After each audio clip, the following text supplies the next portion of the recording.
జ్యోతిష శాస్త్రం ప్రకారం 2025వ సంవత్సరం జనవరి నెల 2వ తేదీ గురువారం రోజున కన్యా రాశి వారు ఎటువంటి శుభ అశుభ ఫలితాలను పొందుతారో తెలుసుకోవాలంటే ఈ వీడియోని స్కిప్ చేయకుండా పూర్తిగా చూడండి.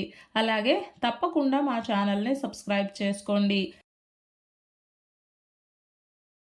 ఈ జనవరి 2వ తేదీ గురువారం రోజు కన్యా రాశి వారు అవగాహన రాహిత్యాన్ని కలిగి ఉంటారు. అంటే ఏదైనా ఒక అంశం పట్ల పక్క వాళ్ళతో మాట్లాడేటప్పుడు మీరు చెప్పాలి అనుకున్న విషయాన్ని స్పష్టంగా చెప్పలేకపోతారు. ఈ కారణంగా మీరు చెప్పే విషయాలను అవతలి వారు తప్పుగా అర్థం చేసుకుంటారు లేదా అపార్థం చేసుకుంటారు. మీరేమో మంచి చేయాలి అని మంచి చెప్పాలి అని చూస్తారు, కానీ ఎదుటి వాళ్ళు మాత్రం అపార్థం చేసుకొని మిమ్మల్ని దూరం పెట్టే ప్రయత్నం చేస్తారు. దీని కారణంగా మీ మనసుకు బాధ కలుగుతుంది. అయితే ఇక్కడ మిమ్మల్ని ఎదుటివారు అపార్థం చేసుకోవడం మాత్రమే కాదు, మీరు కూడా అవతలి వారిని అపార్థం చేసుకుంటారు. ముఖ్యంగా భార్యాభర్తల మధ్య, అన్నదమ్ముల మధ్య, మేనేజర్ ఇంకా ఎంప్లాయీ మధ్య, ఇలా ఇద్దరి మధ్య ఒకరు చెప్పింది ఒకరికి అర్థం కాక అపార్థాలు చోటు చేసుకుంటాయి. ఈరోజు వీటిని దూరం చేయాలి అంటే అవగాహన బాగుండాలి, ఓపిక ఉండాలి. ఏ విధంగా చెప్పినా సరే అర్థం చేసుకునేలా ఉండాలి. అప్పుడే రోజు ప్రశాంతంగా గడుస్తుంది. ఈరోజు ఆర్థిక పరంగా ఏవైనా కొనుగోలు చేయాలి అనుకున్నా, ఎవరికైనా అడ్వాన్సులు ఇవ్వాలి అనుకున్నా వాటిని వాయిదా జోనుల్లో తీసుకువెళ్ళడం మంచిది. ఈరోజు కన్యా రాశి వారికి మీకన్నా వయసులో పెద్దవారైన వాళ్ళతోటి లేదా తల్లిదండ్రులతోటి, పై అధికారులతోటి అభిప్రాయ భేదాలు ఏర్పడే అవకాశం ఉంది. కుటుంబ సభ్యులు ఏది చెప్పినా మీకు ఒక పట్టాన నచ్చదు. దీని కారణంగా ఎక్కడ లేని కోపాన్ని తెచ్చుకొని ఇంట్లో వాళ్ళని బాధపెడతారు. ఆరోగ్యపరంగా కూడా ఈ రోజున ఉన్న కాలం కొంత చికాకుగానే నడుస్తోంది. మొత్తం మీద కన్యా రాశి వారికి ఈ గురువారం రోజున జాగ్రత్తలు ఎక్కువగా ఉన్నాయి అని స్పష్టంగా చెప్పవచ్చు. ఈ గురువారం రోజు కన్యా రాశి వారు గోధుమ రంగు దుస్తులను ధరించకండి. సంకష్టహర గణపతి స్తోత్రాన్ని పారాయణం చేయండి.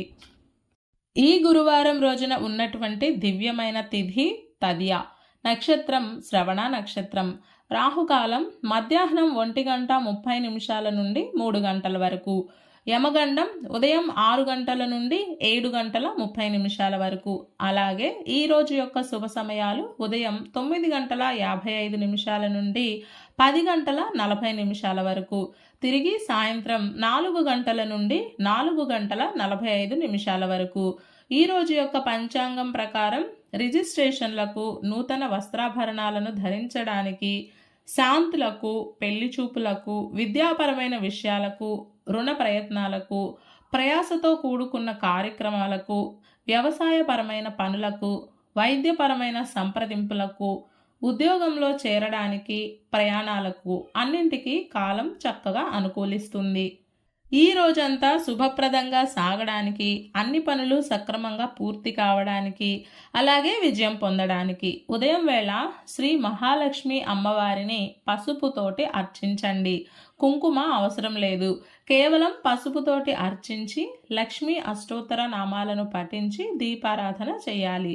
తరువాత అదే పసుపును పచ్చి పాలతో తడిపి నుదుటన తిలకంగా పెట్టుకోవాలి. ఇలా చేసి దినచర్యను ప్రారంభం చేస్తే అంతా శుభమే కలుగుతుంది.